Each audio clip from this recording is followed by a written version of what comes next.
Long ago, in a remote African village nestled deep within the forest, there lived a woman named Neka. She was loved by her people for her kindness, but her heart was heavy with sorrow. For years, she and her husband, Okeke, had prayed and sacrificed to the gods for a child, but none came. The whispers of the village grew louder, and the pressure to conceive pushed Neka to seek a desperate solution.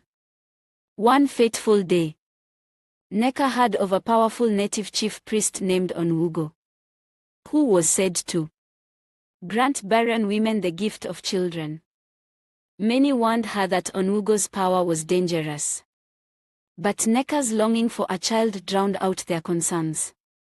Neka traveled deep into the forest to find Onwugo's shrine. The priest's eyes glowed like embers, and his voice was deep and commanding. "You have come seeking a child," he said without Neka speaking a word. "Yes, great one," Neka pleaded. "I will do anything for a child."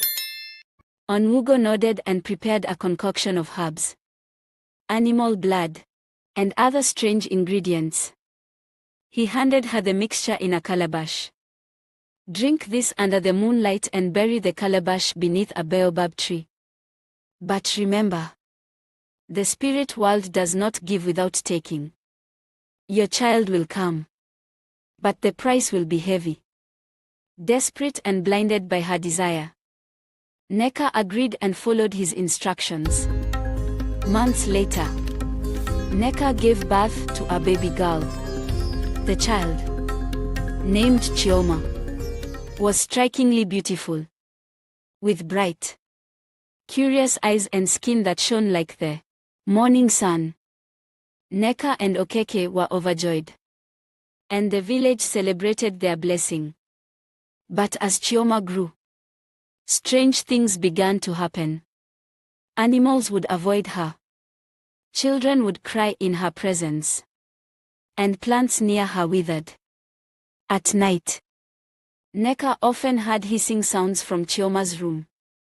But when she entered, she found nothing out of the ordinary. The villagers began to grow suspicious, whispering that the child was not of this world.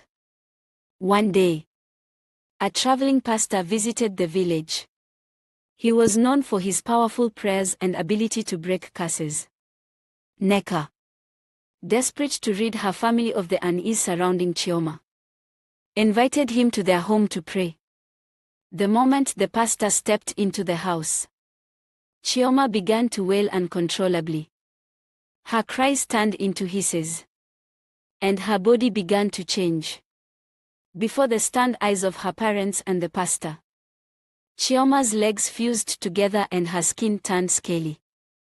She transformed into a massive serpent, coiling herself in the corner of the room. The pastor shouted, "This is no ordinary child. This is the work of dark powers." He began to pray fervently, and Chioma thrashed violently, her hissing echoing through the house. The serpent child turned her glowing eyes toward Neka and spoke in a voice both human and otherworldly. "You sought me from the spirit world, and now you wish to cast me away. I am your child, born of your desperation." The pastor's prayers grew louder, and the serpent child let out one final defending hiss before vanishing into thin air. The house fell silent, but the weight of what had happened lingered. Neka fell to her knees, weeping. The pastor turned to her and said, "You sought life from a source not meant for man. The spirit world always demands its price." After Chioma vanished, Neka withdrew from the village, overwhelmed by shame and grief. Okeke, though equally heartbroken, stood by her side.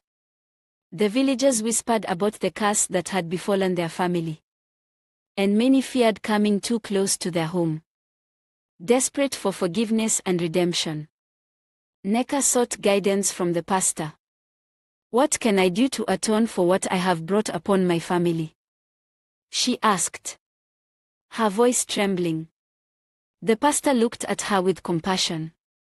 True redemption. Onwugo summoned a great serpent from the shadows, a massive creature with glowing eyes, much like Chioma's. The serpent circled Neka and Okeke, hissing menacingly. Onwugo declared, "If you can defeat the serpent, you will be free. But fail, and you shall join the spirit world forever." Neka clutched a small calabash of holy water blessed by the pastor. As the serpent lunged toward them, she flung the water onto its scales. The creature recoiled, its hisses turning into cries of pain. Okeke grabbed a staff and struck the serpent, driving it back. The battle was fierce, but Neka and Okeke fought with all their strength and faith. Finally, Neka shouted, "By the Creator's power, I break this curse." She poured the remaining holy water onto the serpent's head. With a blinding flash of light, the serpent disintegrated into ash. Onwugo roared in anger, but his power began to fade. The shrine crumbled around him, and he disappeared into the shadows, never to be seen again. Neka and Okeke returned to the village, exhausted but free. The pastor met them at the edge of the forest and welcomed them with open arms. "You have broken the chains of the spirit world," he said. "Now you must live a life of faith and humility." The villagers, seeing their courage and repentance, forgave them and welcomed them back. Though Neka and Okeke never had another child, they became parents to many orphans in the village, offering love and care to those in need.